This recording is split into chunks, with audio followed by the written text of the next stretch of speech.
আমায় ছিঁড়ে খাও হে শকুন, হে সীমান্তের শকুন, এক্ষুনি ছিঁড়ে খাও আমাকে।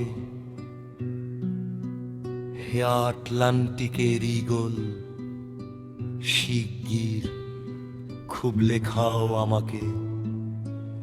হে বৈকাল হ্রদের বাজ, আঁচড়ে কামড়ে ছিন্ন ভিন্ন করো আমাকে।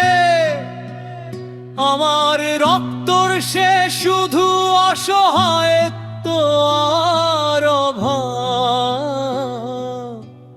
কাগজের কামলারা তারে আদর করে মুদ্রাস্ফীতি ডাকে।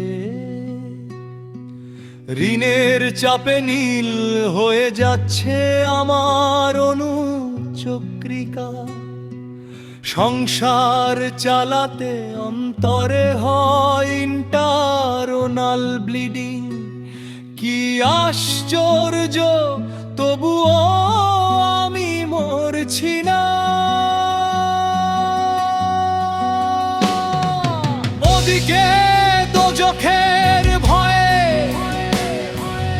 আত্মহত্যা করবারও সাহস পাই না আমি।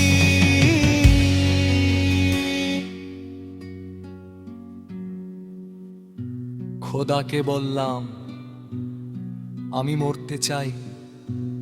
তিনি বললেন বেঁচে আজকে বলল। সহস্রাব উন্নয়নের সাক্ষী হিসেবে রাজা তোমাকে মমি করে রেখেছেন। বাজারে দীর্ঘশ্বাস ফেললে নাকি রাজ্যের ভীষণ বদনাম হয়। রাজারও মন খারাপ হয় খুব। কোতোয়ালরা ফরমান জারি করেছে, আমাকে সারাক্ষণই হাসতে হবে। নইলে দেশি কুকুর ও বিদেশি মাগুরকে একবেলা ভালো মন্দ খাওয়ানো হবে আমার মাংস দিয়ে। নিত্যদিন ব্রয়লারের ভুঁড়ি নাকি ওদের ভাল লাগে না। অথবা আমাকে ভাগ দিয়ে বেচা হবে। মানুষেরও তো মানুষ খাওয়ার স্বাদ হতে পারে, তাই না?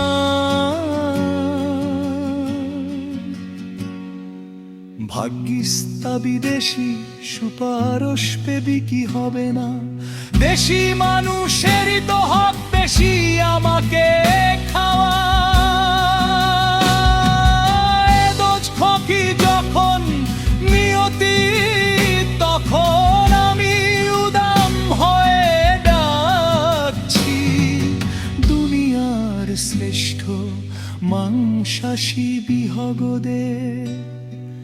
হে দচিল ভয়ঙ্কর বাজেরা, হে সাম্রাজ্যবাদী সাহসী শকুনিরা, তোমরা F-35 মতো, MiG-29 মতো দল বেঁধে হামলে পড়ু আমার বুকে।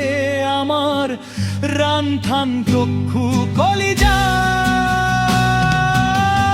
সটকবাগের গনিমতের মাল। দেশি শুয়োর খুবলে খাওয়ার আগে আমার ইচ্ছে মতো ছিঁড়ে খাও তোমরা। দোহাই, শুধু মস্তিষ্কটা খেও না আমার, তাহলে শীঘ্রই দাস হয়ে যাবে তোমরাও।